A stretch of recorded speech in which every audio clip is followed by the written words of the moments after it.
முறை செய்து காப்பாற்றும் மன்னவன் மக்கட்கு இறை என்று வைக்கப்படும். நீதிமுறை செய்து குடிமக்களை காப்பாற்றும் மன்னவன் மக்களுக்கு தலைவன் என்று தனியே கருதி மதிக்கப்படுவான்.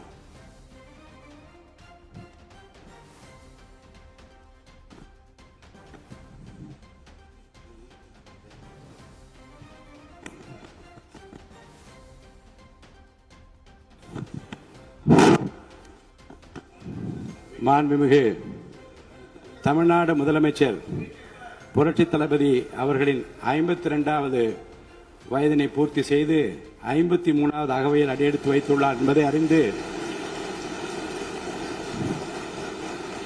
பெருமகிழ்ச்சி அடைகின்றேன்.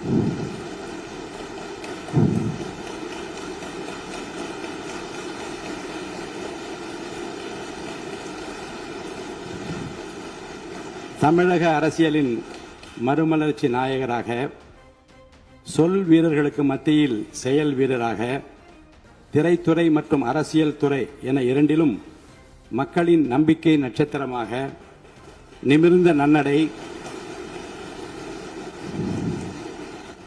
நேர்கொண்ட பார்வையுடன் ஆட்சி புரிபவராக, நிலத்தில் யாருக்கும் அஞ்சாத நெறிகள் உடையவராக, தூய்மையான ஆட்சிக்கு சொந்தக்காரராக என்றும் விளங்கிக் கொண்டிருக்கும் மாண்புமிகு முதலமைச்சர் புரட்சி தளபதி அவர்கள் பல்லாண்டு வாழ்ந்து பல பல சாதனைகள் படைக்க வேண்டும் என்று நான் மனதார வாழ்த்துகிறேன்.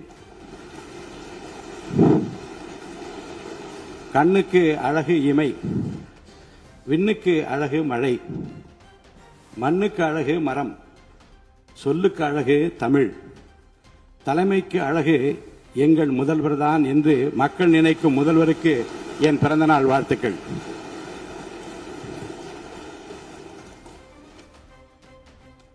திரைத்துறையின் உச்சத்தில் இருந்தபோது தன்னை ஆராதித்த கோடிக்கணக்கான தம்பிகளுக்காக, தமிழக மக்களுக்காக அத்தனை புகழையும் வசதிகளையும் உதறி தள்ளிவிட்டு மக்கள் சேவைக்காக தன்னை முழுமையாக அர்ப்பணித்துக் கொண்டவர் நமது முதலமைச்சர்.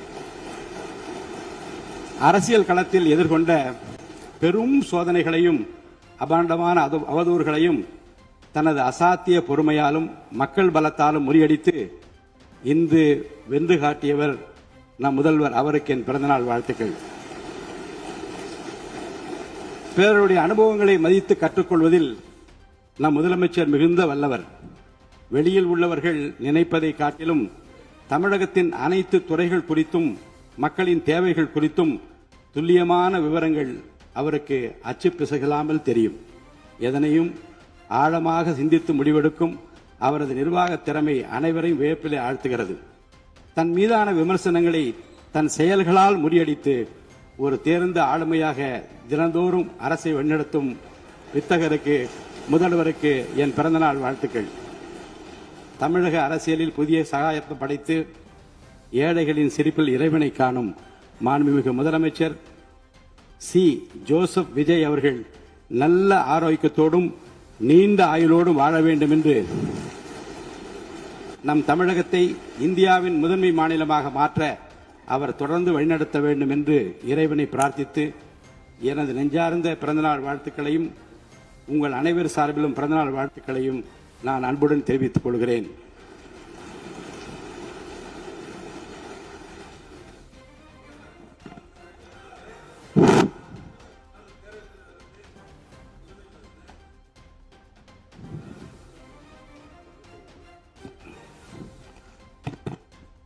நேற்று நடந்த அந்த சம்பவங்களை குறித்து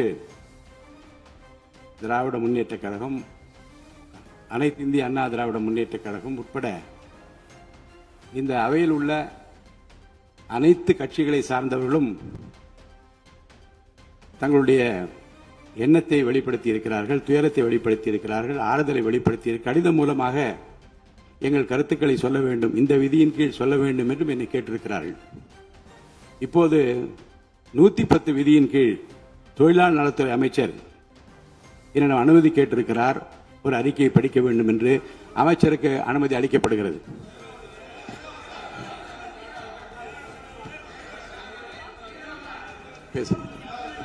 மாண்புமிகு பேரவைத் தலைவர் அவர்களே, திருவள்ளூர் மாவட்டம் ஊத்துக்கோட்டை வட்டம் பெரியபாளையம் அருகே கன்னியர்பேர் கிராமத்தில் 21/6/2026 அன்று saint Peter and Paul sea food exports private limited படிங்க ரிஜிஸ்ட்ரேஷன் நீங்க படிங்க என்ற தனியார் கடல் உணவுகளை பதப்படுத்தும் தனியார் தொழிற்சாலையில் ஐஸ் பிளாக்ஸ் ஜெனரேட்டருக்கு செல்லும் பைப்லைன் வால்வில் எதிர்பாராத விதமாக ஏற்பட்ட விபத்தின் காரணமாக மாண்பு உறுப்பினர்கள் அமருங்கள். மாண்பு உறுப்பினர்கள் அமருங்கள். மாண்பு உறுப்பினர்கள் அமருங்கள். நானா சட்ட விதிகள்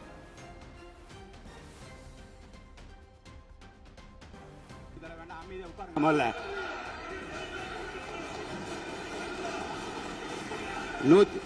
110 விதியின் அரசின் சார்பில் இருங்க. அரசின் சார்பில்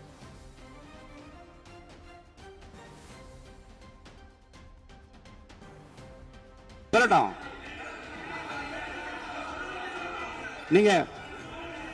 நீங்கள் சொல்ல உட்காருங்க. நான் சொல்றேன். உட்காருங்க சொல்றேன். நீங்கள் சொல்ல விரும்புகிற கருத்துக்களை இன்றைக்கு ஏறத்தாழ 11 பேர் பேச இருக்கின்றார்கள். நீங்கள் என்ன சொல்ல விரும்புகிற கருத்து இருங்க. அமைச்சர் இப்போது 110 விதியின் கீழ் விளக்கம் அளிப்பார். இந்த விளக்கத்தில் உங்களுக்குள்ள கருத்துக்களை உங்களுடைய கட்சியின் சார்பில் பேச இருக்கின்றார்கள். பேசுகிறப்போ உங்க கருத்தை சொல்ற உரிமை நான் தருகிறேன். இந்த 0 ஓவர் கிடையாது. வினாக்கள் பாருங்க.